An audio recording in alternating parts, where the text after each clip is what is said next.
Houston, Apollo 8, how do you read? You're loud and clear, Frank. How are you? Roger, we're loud and clear. We've taken pictures of the S-4B. The post-separation sequence is completed, and we seem to have a high gain. Okay, fine.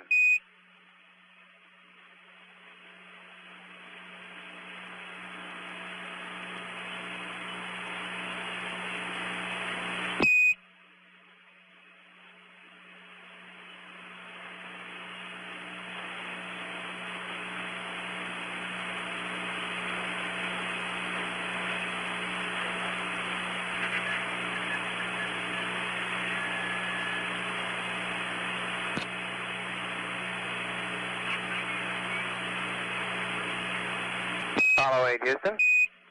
Go ahead, Houston, Apollo 8. Roger, is Bill ready for his VHF test? We can configure anytime he is. Okay, stand by.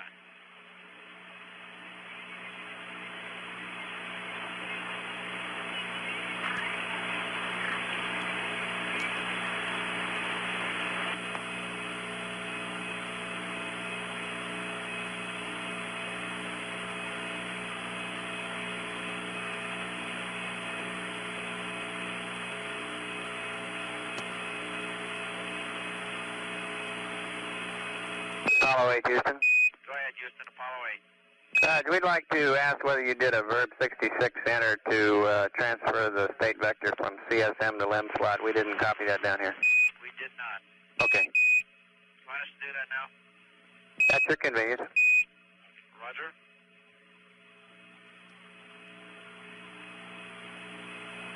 We see the Earth now almost as a disk. Good show. Get a picture of it. We are. Tell Conrad he lost his record. We have a beautiful view of Florida now. We can see the Cape just the point. Roger. And at the same time, we can see Africa. West Africa is beautiful. I can also see Gibraltar at the same time I'm looking at Florida. Sounds good. Get a picture of it. What window are you looking at? The center window. Right. This is Apollo Control, Houston. Now the crew seems to be pretty well settled down on their translunar, after their translunar injection. Are your windows clear so far? They're getting some time on the window. We just heard Jim Lovell report he could see Florida perfectly. By the way, they're at about 6,500 miles above the Earth now. He said he had a beautiful view of Florida, and then his gaze roamed a little bit to the other side of the window, and he said he could also see Gibraltar. The crew reminded the control center here that Pete Conrad and Dick Gordon would have to set aside. Their altitude record has been exceeded. How about this VHF check? We'd like to get that done before you get too much further away. Okay.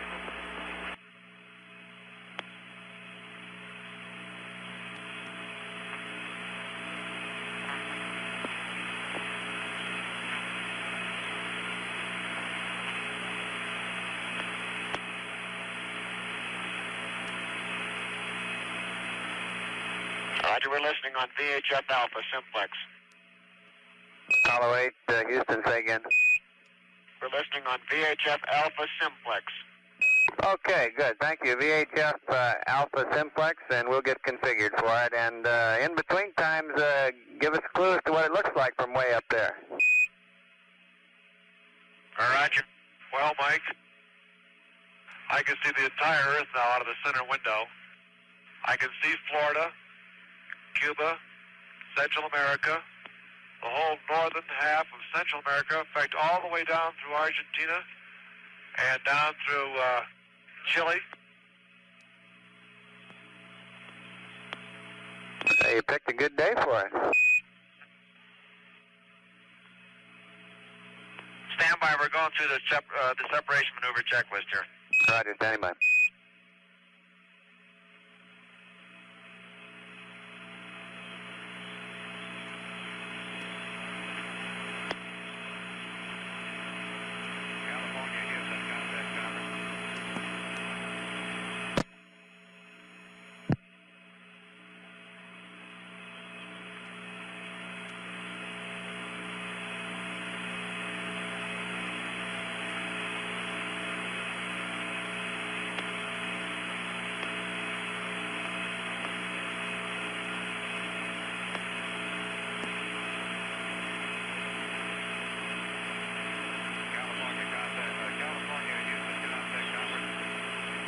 Houston, this is Apollo 8. We've lost sight of the S-4B here. This separation maneuver may be delayed slightly, or else we'll go ahead and make it without having it in sight. Roger, understand, Frank.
Houston, Apollo 8. Apollo 8, Houston, go ahead. When does the S-4B do their blowdown maneuver? Stand by one.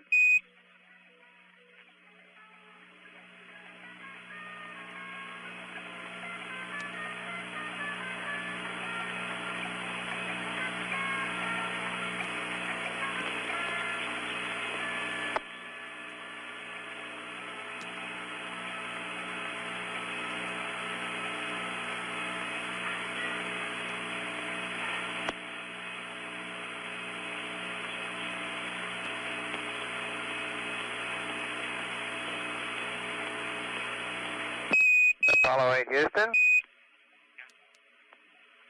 Stand by. Your blowdown will be in 1 hour from now, a little over 1 hour from now. Roger, we have the S-4B in sight again now, and we've done the separation maneuver. Good show, thank you.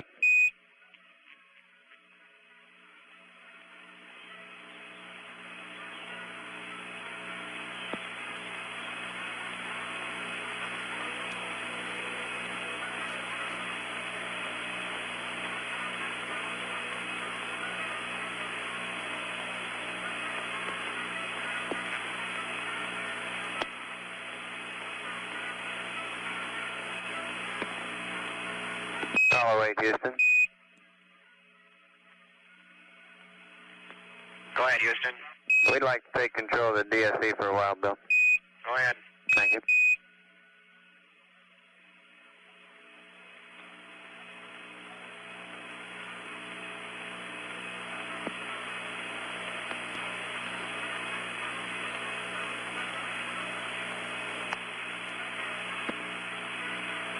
Apollo 8, Houston, we'd like an approximate GET of your SEP maneuver to use for our ephemeris tracking data.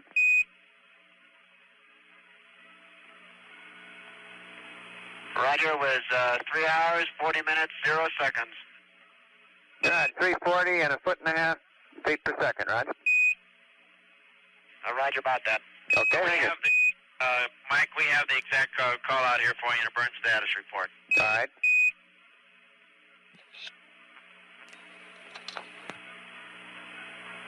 All right, Delta VX minus 00011. Delta VY plus 0002.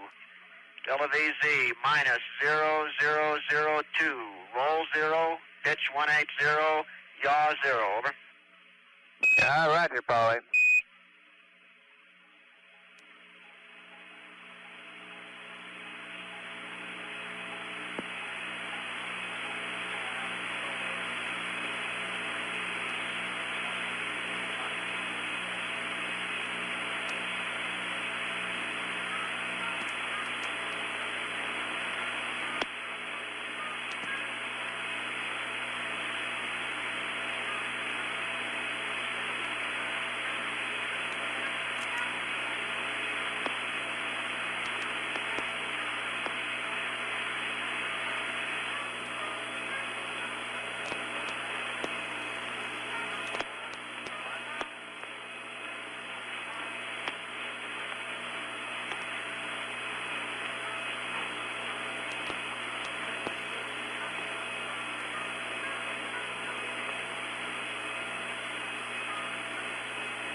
Apollo 8, Houston.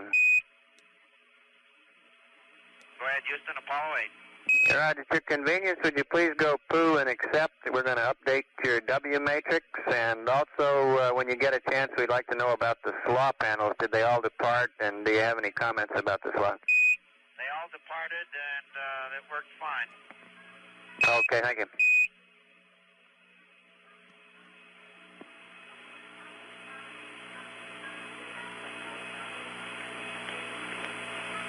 We're in poo and accept.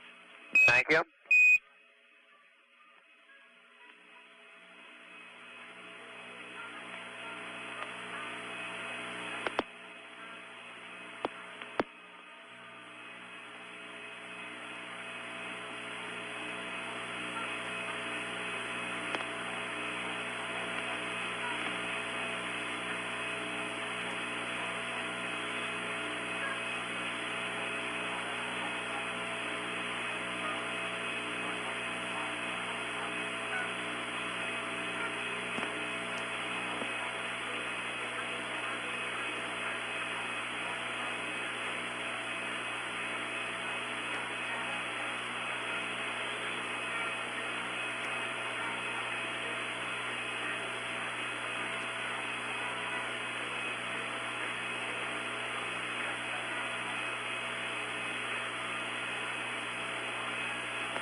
Houston, Apollo 8, will you give us the information when you want us to stop the venting and so on? Apollo 8, Houston, Roger.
8, Houston. Go ahead, Houston, Apollo 8. Raj, which venting information are you inquiring about? The O2 flow high out through the waste tank or waste compartment, or are you talking about your evaporator? The evaporator. We're configuring now to stop boiling. Okay. We concur in that. Apollo 8, Houston, you can go back to a block. We've gotten in the load for the W matrix update. Right.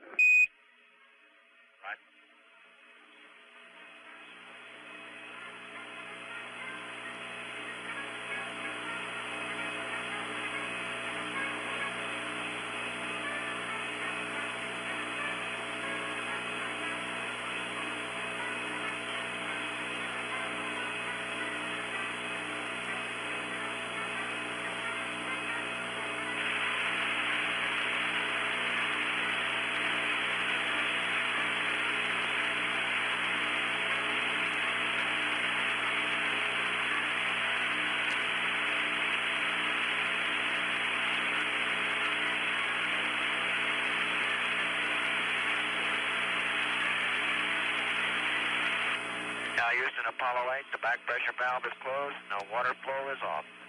Back pressure valve closed and water flow off. Thank you.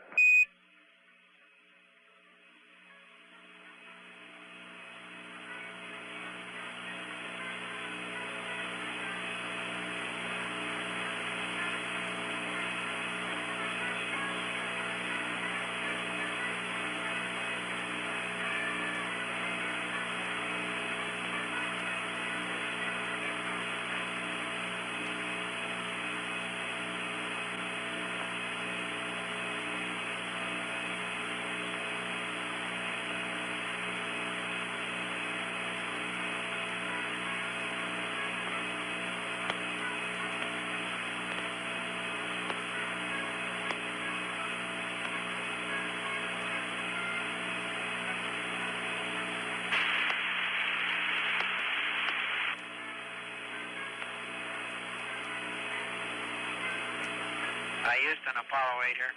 Apollo 8, Houston, go ahead. Roger, it looks like I might have to do a couple more small maneuvers to stay away from the front of this S-4B the way we're ending up now. Do you want me to do these with a P-47 if we have to do them?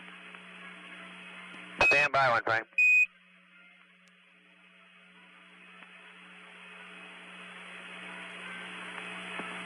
That's affirmative, Frank, on the P-47. Okay, and give me the time again when it starts to vent, please. Roger.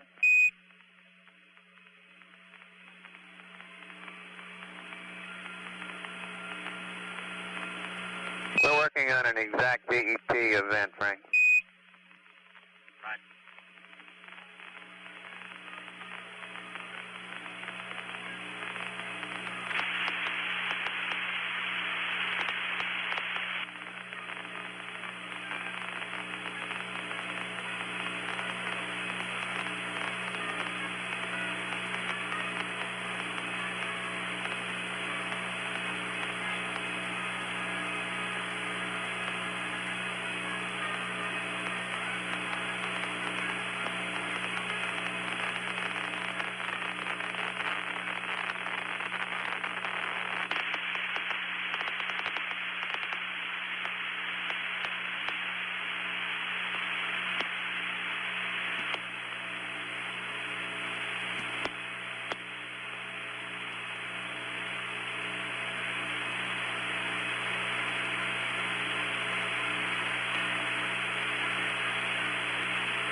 Apollo 8, Houston.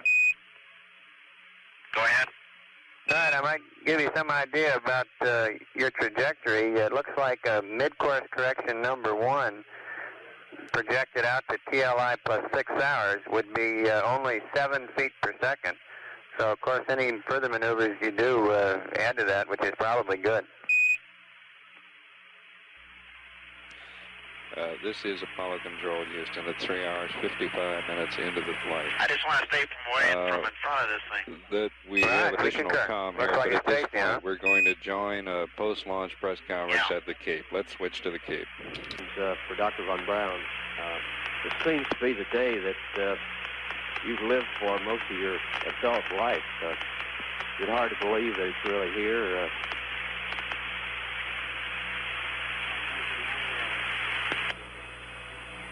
I can't deny that I'm very happy today. We have lived and worked for this sea, not just by myself, but all my associates. And in this case, it includes, I believe, several 100,000 people. Apollo 8 Houston, say again. To this success. And needless to say, Roger, understand. That is supposedly a non-propulsive vent. The big blowdown maneuver. It starts maneuvering to blowdown attitude at 4:44:55. Would you carry that further, sir? Would you be a little philosophical about what this means to the world and mankind? The first out-of-this-world journey, the first people going to another place, a place other than Earth. Spewing out from all sides like a huge water. Well, I think this flight will be duly recorded as man's first step really away from his abode and to another heavenly body. On the other hand, I think it will not be the only flight. There will be many, many flights to follow. Say again that big vent time so I can write it down, please, Houston. Big vent time, 5:07:55. And it will be maneuvering to vent attitude beginning at 4:44:55. Fell very near to a U.S. ship in the Atlantic. And Bill's got the tape recorder back. None of us at the table had heard that report. I heard on our network that the recovery party that was in the plan to recover the cassettes that were dropped out of the first stage also observed the reentry and breakup and splash of the first stage, but that's all I've heard. Right, we'll check on that for you. I haven't heard that report either, maybe, but we've been over in the control center also. Go ahead, Steve. Now, Philip, it continues to go well with this flight, and if you have a successful LEM flight, low Earth orbit on Apollo 9, will you be prepared to commit Apollo 10 to the moon landing mission? Our present plans are to fly Apollo 9 as an Earth orbital mission with the LEM. Out of my mouth, Frank. And we'd also like to know how far away from the S-IVB you are now. Our present plans are to fly Apollo 10. I guess we're between 500 to 1,000 feet. 2.5 or so months later, again as an all-up vehicle with a LEM, manned. And our present plans are to fly that flight into lunar orbit, but not to make a landing, to leave and to come back without a landing. We have the flexibility in our program to fly either more or less, and I think you've seen us having to demonstrate that in many ways over the years. Our present plans, however, are to not commit Apollo 10 to a lunar landing.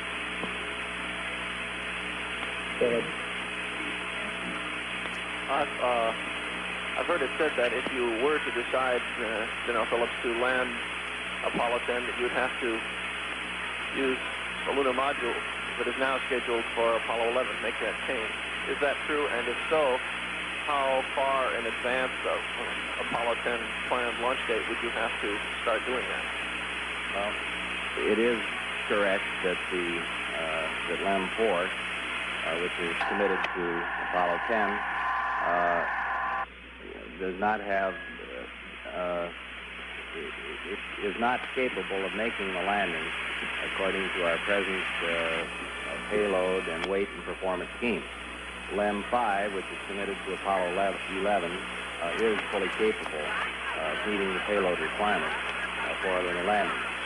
So it is clear that to carry out a landing, the earliest LEM that we would expect to use is LEM 5.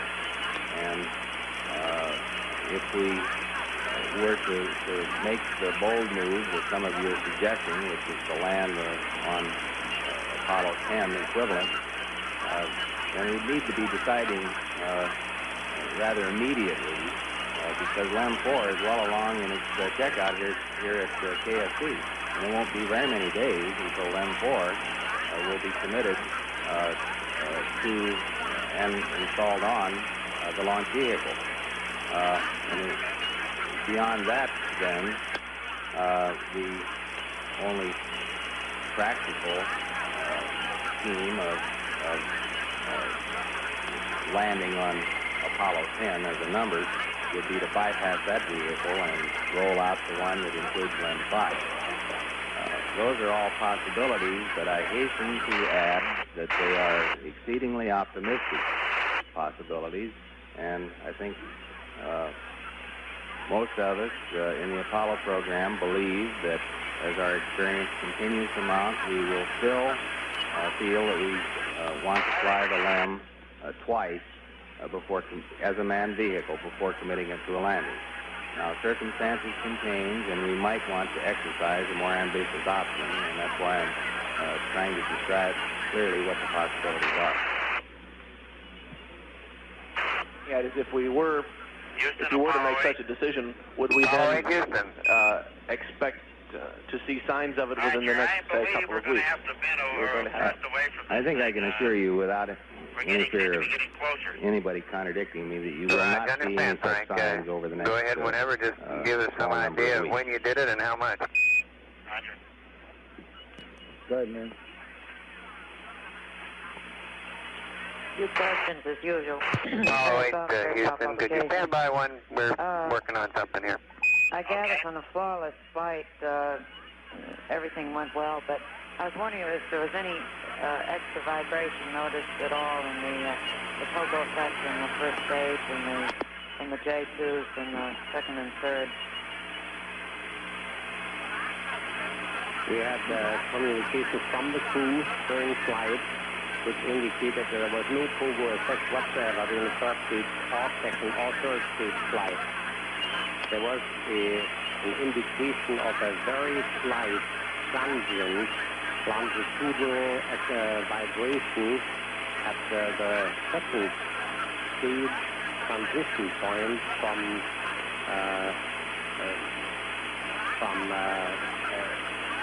lean to dual wedge mixture. We have a mixture ratio shift, an intentional mixture ratio shift during the second stage flight, where we go from more thrust to better fuel economy, so to speak. At this point, the thrust is reduced by about 20%, and the crew reported that they felt this very distinctly. Now, as the thrust is reduced, of course, the vehicle, previously compressed like a spring, is a bit unloaded, and so there was a sensation of a little longitudinal vibration for this spring unloading to decay, but you cannot call that a pogo effect. This was expected and quite natural, and nothing we can do about it or would do about it.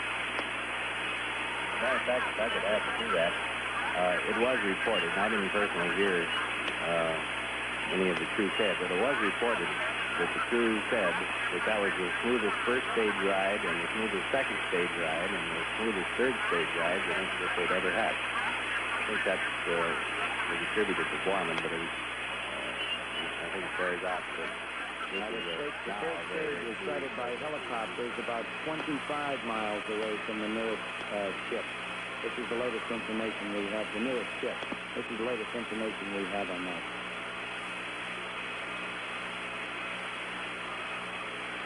If you get chosen the man who will go on Apollo 11 and will presumably land on the moon, and could you possibly put us out of our misery now by telling us who they are? The crew selection for Apollo 11 has not been made. The crew selections through 10 have been made and announced. They have not been made beyond that. I apologize for anyone okay, one over here, because we've neglected you, and that'll be the final one. And I apologize to the rest of you, but we have to look at the everybody's desires on this, and I think we'll have to get back to the mission. A somewhat non-scientific question I make of Liam Phillips, perhaps. What contribution, if any, do you think this may Houston. America's military superiority over the... Frank, you could help us out if you'd explain where you are relative to the booster. In other words, with respect to the Earth and the radius vector, are you above or below or to one side, or where exactly is the booster relative to you? I believe that well, the trouble is, as I said before, we can't definitely find the Earth. I think that we're in front and a little bit above the, or almost in front of, directly in front of the booster. I understand, almost directly in front of the booster. A part of our total strength. Perhaps a little bit I believe that, horizontally displaced national strength toward the between nations. Partly in the minds of men, and is what people think is your strength. And I believe that our ability or lack of ability, as compared with other nations, to carry on space operations, constitutes a very important part of our national strength. And all of those comments, I believe that Houston, to help you, we're looking right directly above the S-4B when the sun is on our, both on it's on the right side of the S-4B and on our, coming in our left number one window. Large step closer to... Okay, I understand the sun is on the right side of the S-4B and coming in your number one window. And are you, when you give us those angles, that means that your plus x-axis is pointed at it with those angles, is that correct? Right. Okay. General, I thought you had some closing remarks you wanted to make. Well, if I may, and this question is a good basis for saying it, the Apollo 8 mission is... The Earth is in our plus Y plus Z direction now, Mike. As a step... Thank you. Earth is plus Y plus Z. With my own confidence continues to be high, we will be able to carry out sometime next year. I also believe that Apollo 8 and each of the manned flights is important to the country as a whole, not only to the Apollo and its progress toward a lunar landing, but important to the country. And I believe that the people who made it possible for this mission to fly and take off right on time this morning deserve a tremendous amount of credit. There are people in factories that go back over months and even years that deserve a tremendous amount of credit. But over the week that this vehicle has been put together, checked out, and made ready to fly here to the Cape, I think there's been superiorly outstanding work done. And I'm certainly proud of the organization, and I believe that the country should also give the people here at KSC, both government and industries, a vote of thanks for getting this mission off as it was. Thank you, sir. Over the drone of the engine, I have one other announcement to make, and that is that Mrs. Marilyn Lovell, the wife of astronaut Jim Lovell, is in the Cocoa Beach area, and she will be happy to meet with the news media at 2 p.m. this afternoon. The location will be at the pool at the Holiday Inn in Cocoa Beach.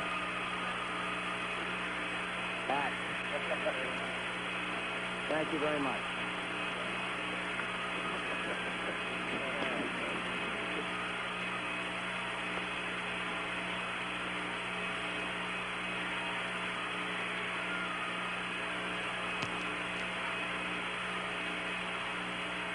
This is Apollo Control Houston at 4 hours, 21 minutes into the flight. And in the last half an hour, we've had a very interesting interchange with the crew. They've given us a good description of what's been going on. But more than that, we've been occupied with trying to understand what a proper maneuver would be to give us added separation from the S-4B. Borman reported some 15-20 minutes ago that he thought the S-4B was staying a little bit too close for comfort. He estimated its distance from the spacecraft 500 to 1,000 feet, and he said he was viewing quite a lot of venting, not propulsive venting, but just great clouds of venting coming from the S-4B. He later reported it stopped. In the course of the last 20 to 25 minutes, we have been playing music on the VHF, by VHF out of California, and the crew reports Herb Alpert sounds great. It's being beamed to him just a little bit north of his native Tijuana. So that system, we're trying to find out just how far out in space the VHF will carry. Certainly the quote that stopped us all, more so than anything else, came from Borman. I'm sure it was by accident. But at one point he, in trying to configure for a slight burn to give him added separation from the S-4B, Borman says, as soon as we find the Earth, we'll do it. And that brought a loud clap of laughter here. Here's quite a lot of tape going back over the last 17 or 18 minutes.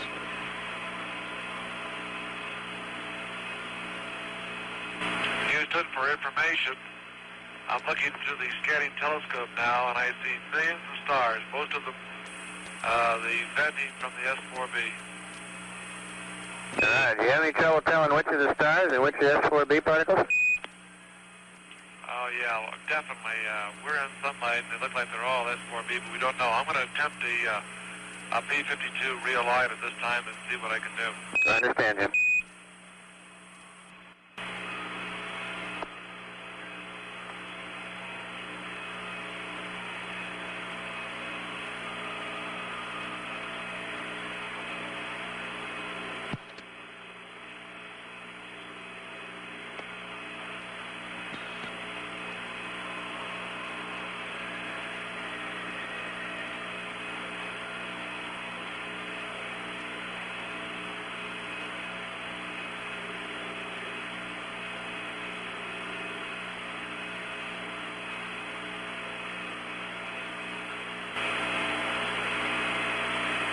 Mike, anything more on this separation maneuver you on? No, we're working on it, Frank. We're trying to compute what radially outward will be in close terms. Now, you still have the Earth, as I understand, plus Y and plus Z quadrant. In other words, it's down below you on your right and slightly to your rear. Is that still true? That's right. Quite a bit to our rear and down below.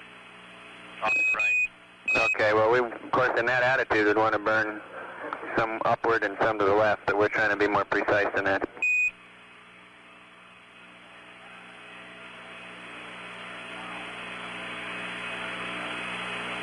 Frank, is it still about the same distance away? Are you opening or closing? It sure is staying close to it. I understand.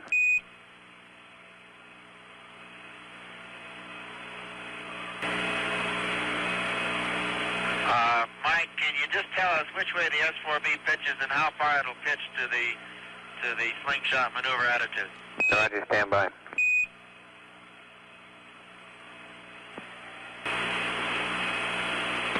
Frank, your S-4B is within 10 degrees of its final attitude at this time. Okay, thank you.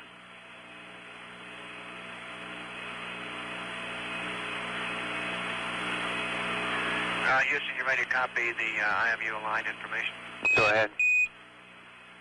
All right, star ID 03 and star 36, star angle difference 0.01, torquing angles X minus 00034, Y minus 0027, Z plus 00100. Over. Okay, thank you. For Y, I just got 4 digits, 0027. Roger, 30000027. Thank you. And Houston, we're going to have to hold up in the system of navigation until after this next little maneuver. Roger, Jim, we understand it.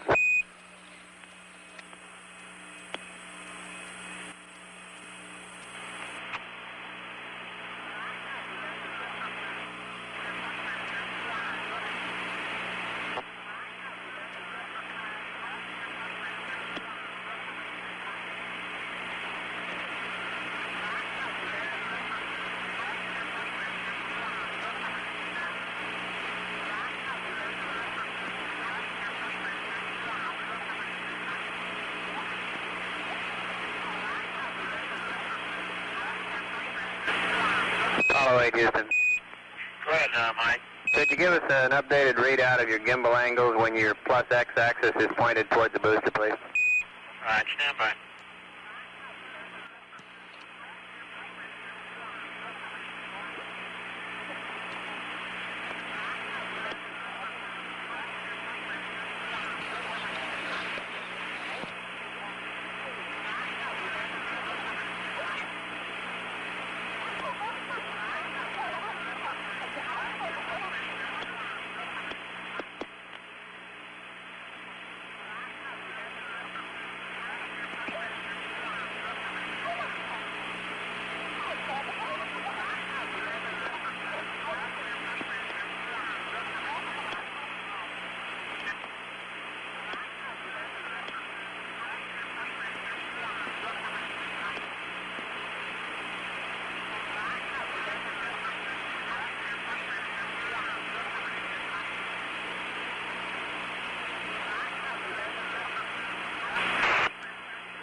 Follow 8, Houston. Go ahead, Houston. Could you give us those gimbal angles, Frank, when you get a chance? I'm getting the coax right on it now, so we'll be accurate. Thank you.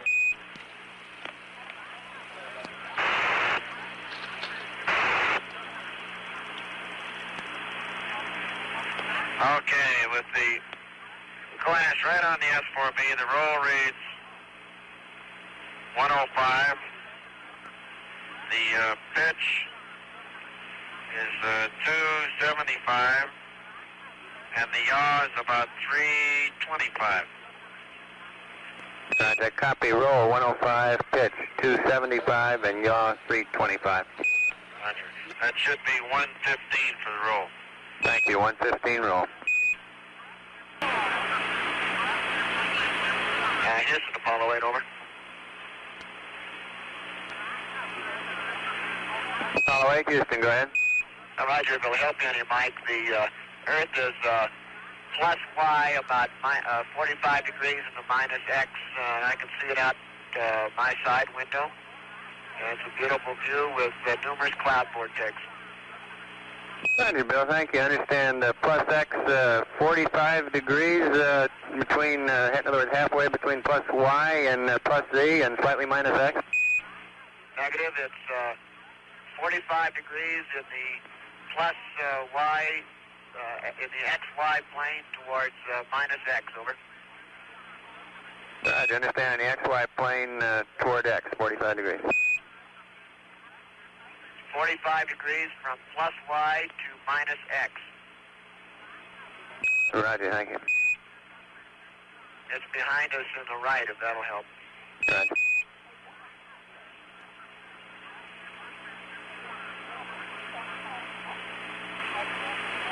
I can still see the Cape and Isthmus of Central America. Right, I understand. And Frank, what we want on this burn is 8 feet per second now. 8 feet per second. We want it radially upward, and we want you to use whatever thrusters are required to burn radially upward at 8 feet per second. Why do you want to do so much, Mike? Because of the separation distance we would like to achieve between now and the time of S-4B blowdown. Okay.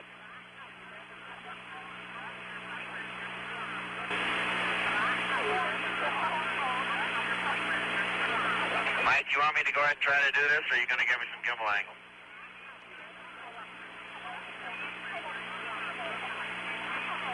Apollo 8, Houston, if you go ahead and do it without gimbal angles, if you can do that. Over. Okay. I don't understand why you want so many feet per second out of it. I think I can, with just a little maneuvering, I could get away from it a lot simpler than that. Well, we'd like the radial upward for trajectory reasons, and the magnitude we'd like because of the separation distance, which we're predicting you'll have at S-4B blowdown. Okay.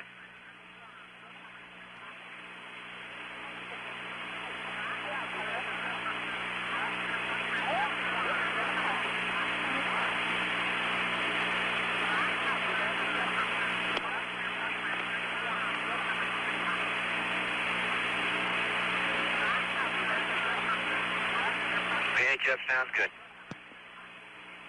Roger on the VHF.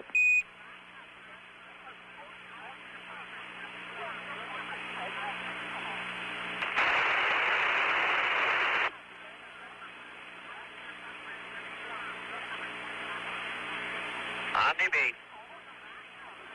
Understand, Omni B Baker.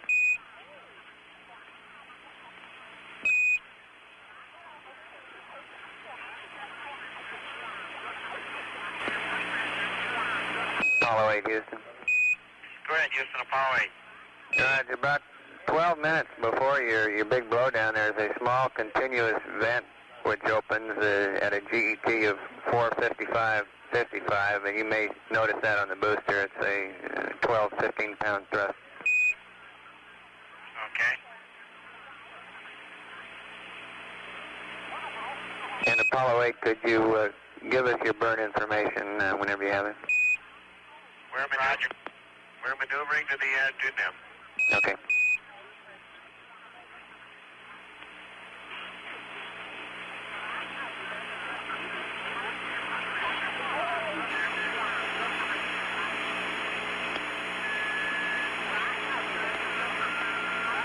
Okay, Houston, I understand you want 8 feet per second burn, is that right? Like 8 feet per second, radially upward.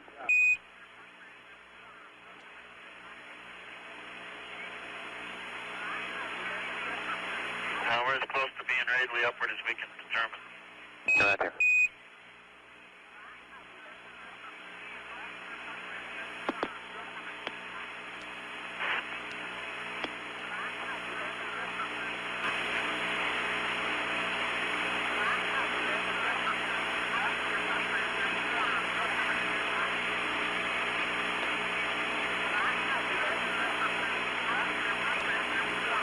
Apollo 8, Houston, are you going to use P-47 to monitor the burn?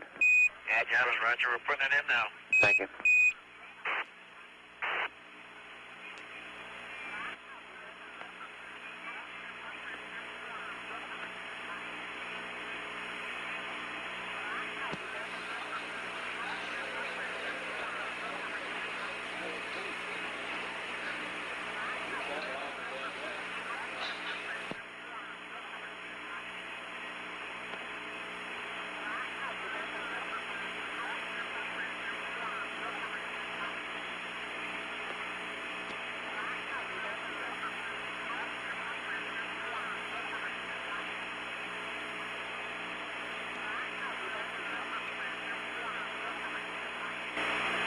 Maneuvering now.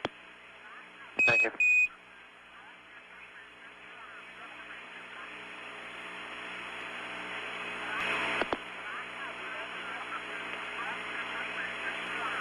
Houston, we made the burn 7.7 plus X plus 0.0001 Y, and Z's are all 0. The gimbal angles roll 180, pitch 310, and yaw 020. Roger, I copy plus X, 7.7, Y, 0.1, and roll, pitch, and yaw, 180, 310, and 20. Did you get that information, Houston? Apollo 8, Houston, how are you reading? Read you loud and clear. Did you get the information? That's affirmative. I say again, we copied plus X, 7.7, 1/10 in Y, no Z, roll, pitch, and yaw, 180, 310, 020. Roger.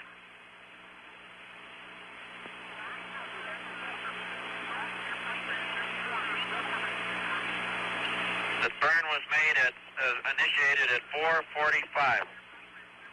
Roger, copy, 4:45, TIG.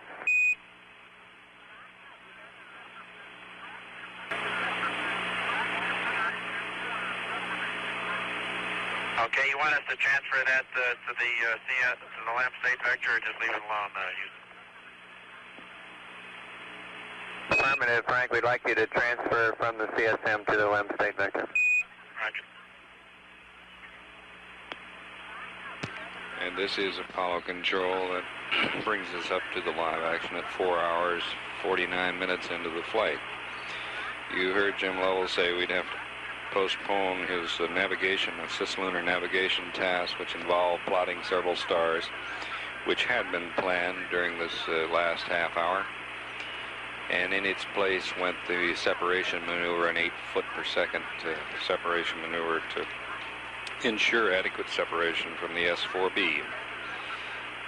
In the course of the last half hour, we lost lock with the beacon on the S-4B. That was a VHF beacon.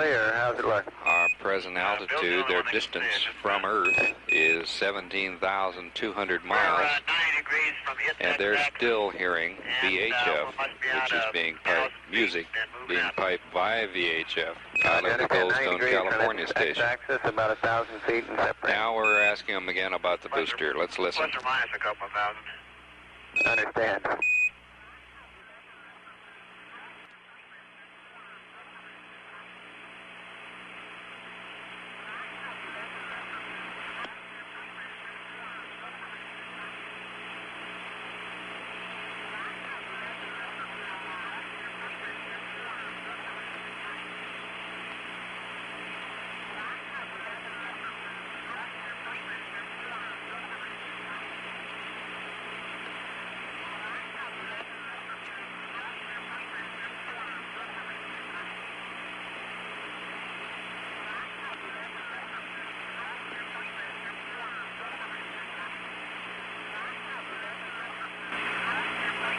Houston, this is Apollo 8. I think we've got clearance now. We got a little behind on our P-23s. I suggest we go ahead and start those now. Roger, stand by.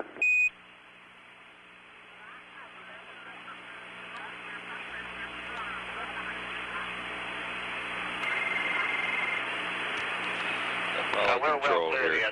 We started to say the distance from Earth, 17,400 miles. Could you give us a PRD reading? Slowed and in relation to the Earth down to 14,384 feet per second. Which is number 14, slowing. Should be good until about 5:15 GET. We've just heard from the command pilot, and he says they will resume the flight plan now with their navigation task. At 4 hours and 52 minutes into the flight, this is Apollo Control, Houston. Roger, at 4 hours, 4 minutes. Commander 0, CMP .64, LMP .02. Roger, copy left to right, 0, .64 and .02 at 4 hours and 4 minutes. Thank you. Roger, at 4:53, it was .01, .64, .03, and negligible on the survey meter.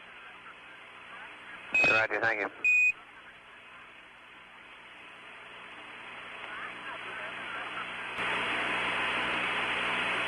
I have a beautiful view of the S-4B and the Earth here on one. I'll try to get a picture for you. Hope so.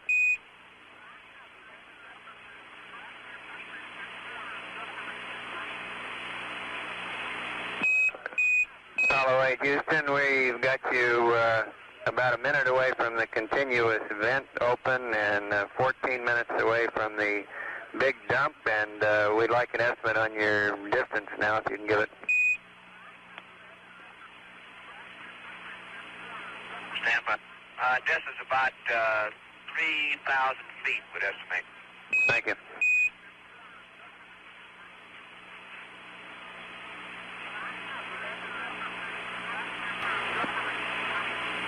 And we can see the vent. Apollo 8, Houston, say again. Oh, we can see the vent. Good, thank you.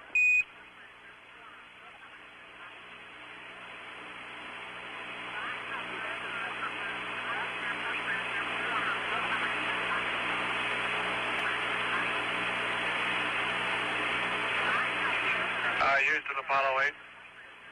Go ahead, Jim. Boy, it's really hard to describe what this Earth looks like.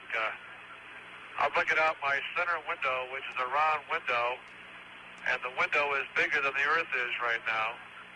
We can clearly see the Terminator.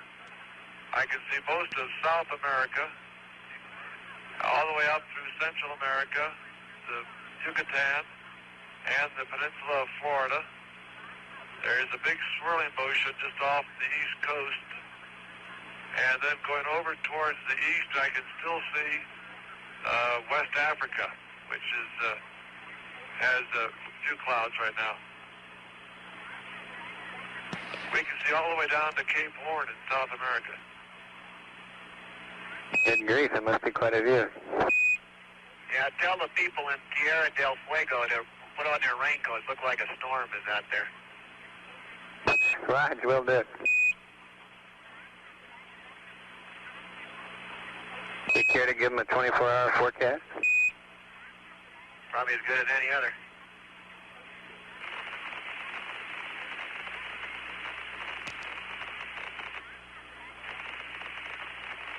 This is Apollo Control. Houston, 5 hours, 3 minutes into the flight.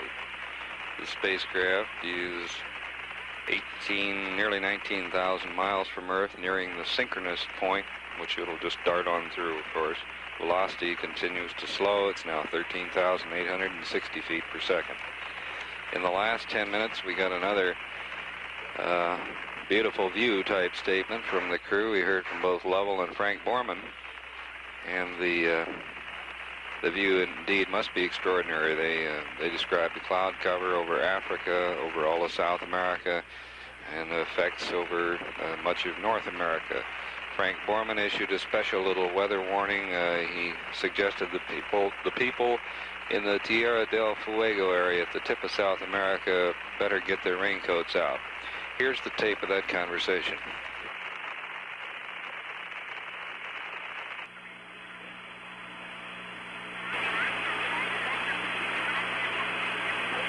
Houston, Apollo 8. Apollo 8, Houston, go ahead.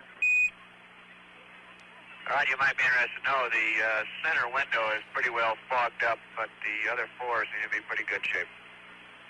Well, glad to hear you got 4 out of 5, and your big dump will be coming up in 2 minutes or so. Roger, we're standing by.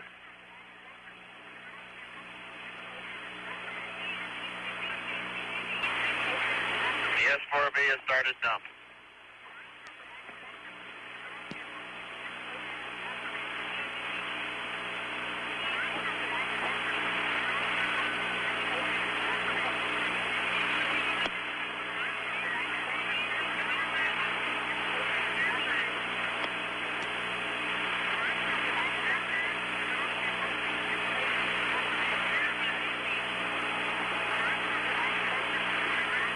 Houston, Apollo 8.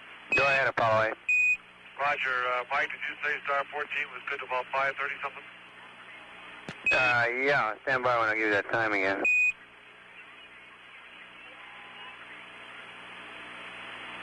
Star number 14 should be good for about another 8 minutes, Jim. 7 minutes.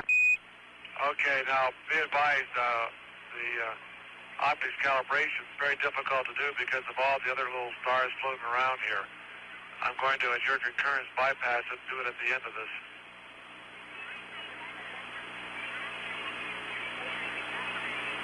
Roger, Apollo 8, understand.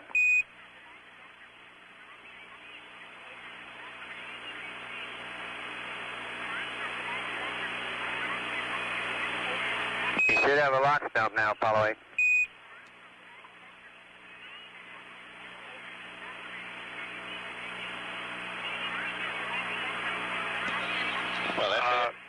Houston, this is 8. I'm looking through the scanning telescope, and that lock stump just blanked out completely the entire scanning telescope. Understand. It's a fantastic sight. It looks like the S-4B has some small attitude excursions while it's dumping. Roger, understand.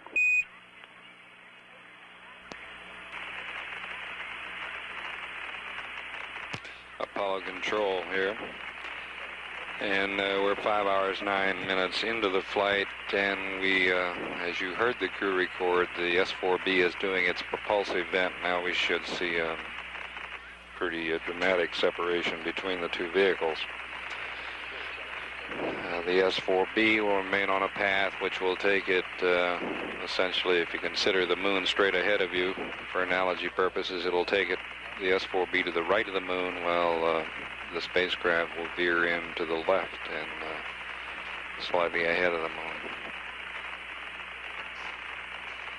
Earlier in that conversation, you heard Andrews reporting his PRD readings. That's the personal radiation dosimeter, and perhaps another dosimeter. They were down in the negligible range as we anticipated they'd be, although the crew at this point has passed through probably the thickest portion of the Van Allen radiation belt as it departs the Earth. It'll continue to go through some residual and background information on radiation on out to about 40,000 miles. That's the new position in this flight. A flight controller name radiation has been instituted because of our passage through the belt. And at this point, we've heard nothing from him, which is about what we expected to do. At 5 hours, 10 minutes into the flight, this is Apollo Control. Houston. Go ahead, Houston, Apollo 8. I've got a flight plan update for Bill if he's ready to copy. Stand by. Ready to copy. Okay, at about 5:10 GET, where we record the block data, TLI plus 4 and TLI plus 11. The TLI plus 4 pad that we gave you before is perfectly all right. We will not require that one, and we'll have the TLI plus 11 hour pad for you shortly. Then at 5:45 or 6 hours on that high gain antenna checkout. Roger, standing by. Now we're on Omni D, and we heard we lost you after TLI plus 4 was okay. Okay, the TLI plus 4 hour pad is okay. We'll have the TLI plus 11 hour pad for you shortly. And at 5:50 for your high gain antenna checkout, we'd like you to leave that switch in wide beam width. Reference our conversation the other day, leave it in wide. Roger. Don't want to zap your receivers. No, it has to do with some loss of tracking data, so it's better to leave it wide. Okay.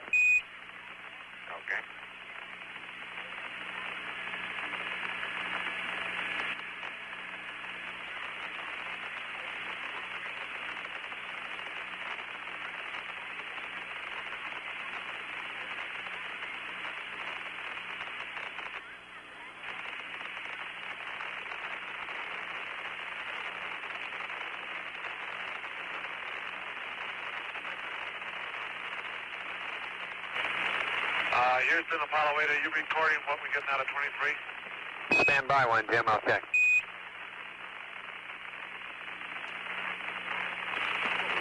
That's affirmative, Jim. We are copying your P-23. Pretty big numbers there. Well, we think that's because you bypassed the trunnion check. Roger.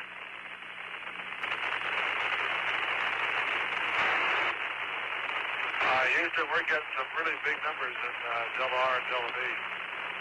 Right, I understand, Jim. Suggest, do we want to proceed with this, or should we just leave them alone? Apollo 8, say again? Do you want us to accept these, or should we leave them alone? Stand by. Apollo 8, Houston. Go ahead, Houston. Roger, we do not wish you to accept those marks. This is due to the fact that in bypassing the trunnion bias check, you still have big numbers left in those registers. So if you go ahead, after you do the trunnion bias check, then those numbers will become small later. But do not accept the marks now.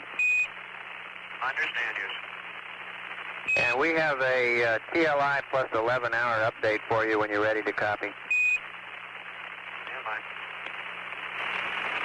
Roger, ready to copy TLI plus 11. Roger, Bill. TLI plus 11, and this assumes no mid-course correction, number 1. It's an SPS/GNN 63330 minus 163 plus 129er. Are you with me so far? Okay, 013 56 4759er minus 00489er plus 00000 plus 47250 177 144 000 not applicable plus 00197 47253 554 47050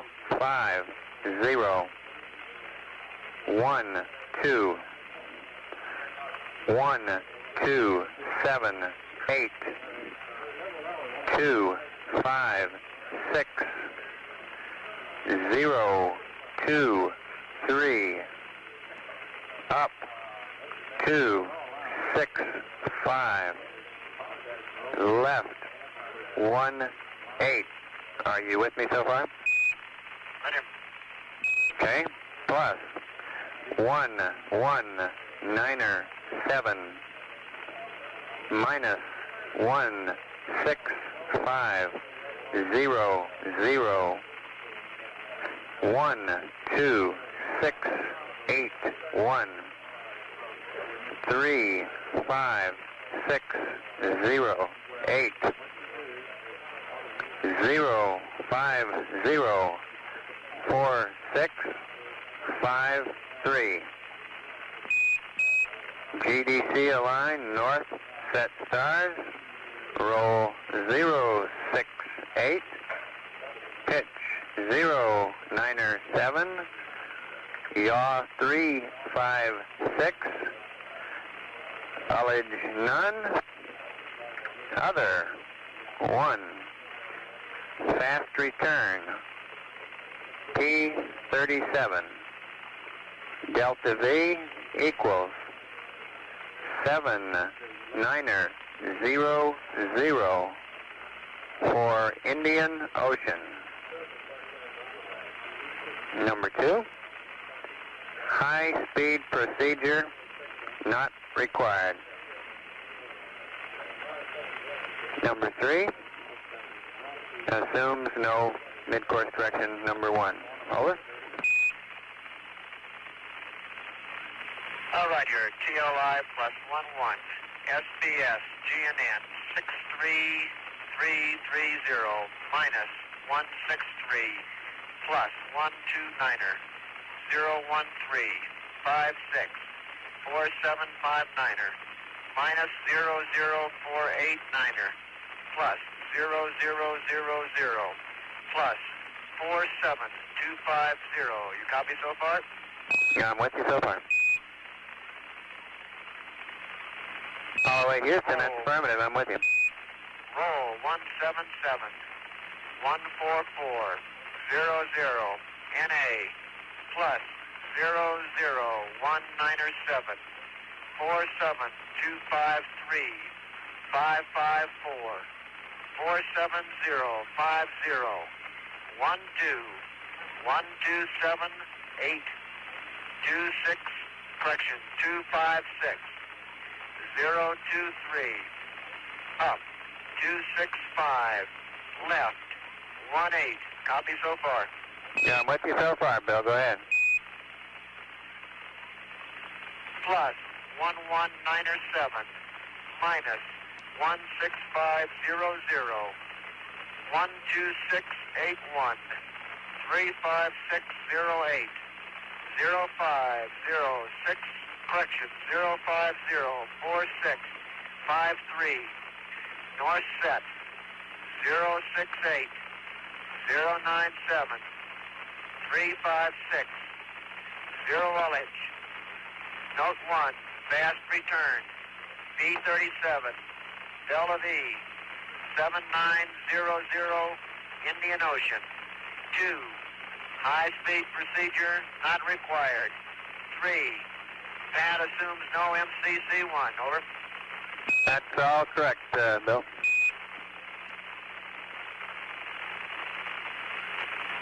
Roger. Houston, Apollo 8. Go ahead, Apollo 8. Roger, Mike. I might give some comments on B-23 data. The auto maneuver was quite accurate. Looked like we got to the sub-stellar point in the maneuver. Auto optics put Canopus right where it should be.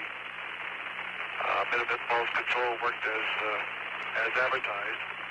At the altitudes at which I started to do the sightings, we have a definite hazy band line. The filter gives the Earth a glow, sort of an orangey glow. It's very indefinite of where to put the star. But there does seem to be a solid line where you might expect the horizon to be that appears through the haze where we expect the atmosphere to be. I follow the procedure which we had done up at MIT about utilizing the top of the haze layer as a definite line for these sightings. In regards to the optics calibration, it was very difficult to find the star in the landmark line of sight due to the bending of the S-IVB.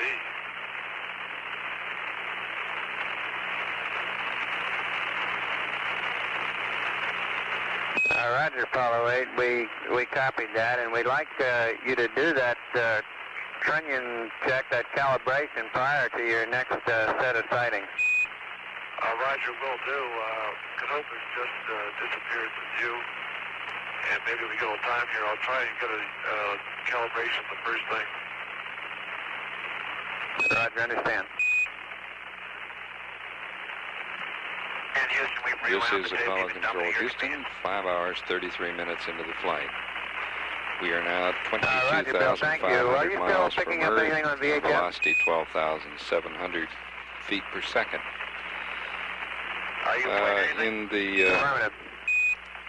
In the course of his recent remarks, Jim Lovell said that it was he had a lot of difficulty finding the proper stars during his star checks because of the competition of the S-IVB venting. Apparently that's setting off big splashes of light which drown out the stars. However, they should be separating. At the last reading, they were 3,000 feet from the S-IVB, and that distance should be growing. Roger, thank you. The crew has just advised that they can no longer hear the music we've been piping to them by VHF out of California. The last report they were getting at 19,000 miles. We just queried them. They said they were not hearing it. We've got quite a lot of tape backed up. We'll play it for you now. That was pretty nice music while it lasted. I'll bet so.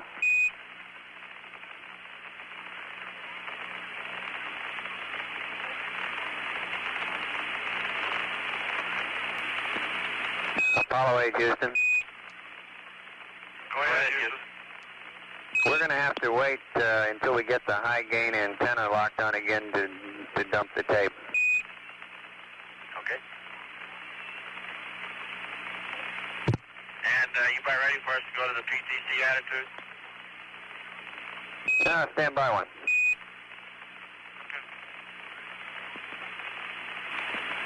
Apollo 8, Houston. Go ahead. We'd like to hold off on the PTC and get some more P-23 information. We'll have some more details of that for you shortly. All right. Mike, what I'm doing now, I'm going over to Star Sirius.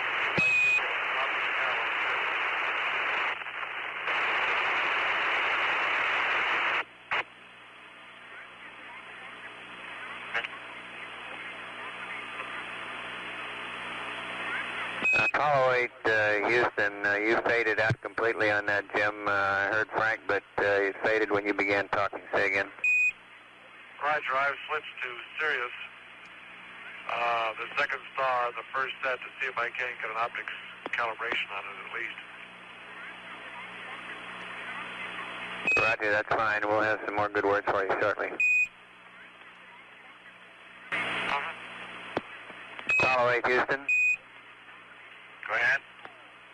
Jim, on your P-23, we'd like you to go ahead and do the calibration and then use star number 15 and take 3 sets. followed by star number 16, 2 sets. Over. Roger, Houston, that's what we're trying to do. I'm trying to get 15 for an optics cal. It was very difficult with a bright Earth to find a star that we could get into the sextant. I'm trying to use the auto optics at P23 to get the star. We have that now. We're trying to maneuver the spacecraft to bring the trunnion to 0 so we can get the landmark line of sight. Roger, understand. And also have your PTC attitude, which is different than you have. I'll give that to you whenever you got a free moment.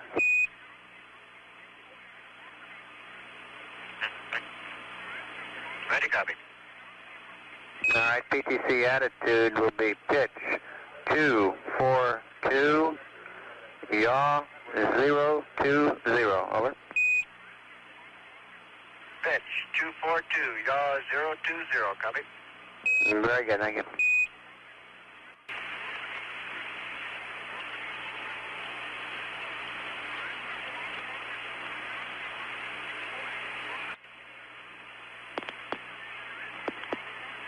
Houston, Apollo 8, over.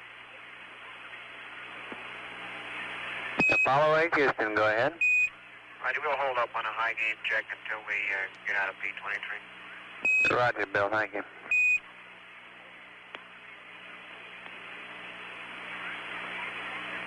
May have to delay your lunch a little bit. Are you hungry? No. First time I've ever heard you say that.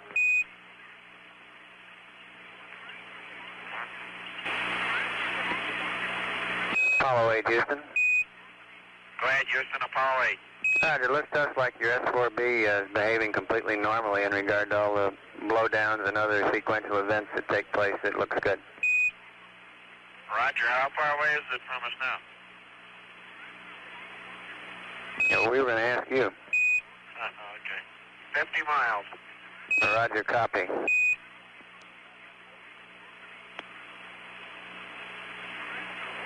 Let's make that 80 kilometers since it's an international aspect of this flight. Roger. This is Apollo Control Houston, 5 hours, 52 minutes into the flight. You undoubtedly heard Frank Borman say that they would delay temporarily the checkout of the high gain antenna.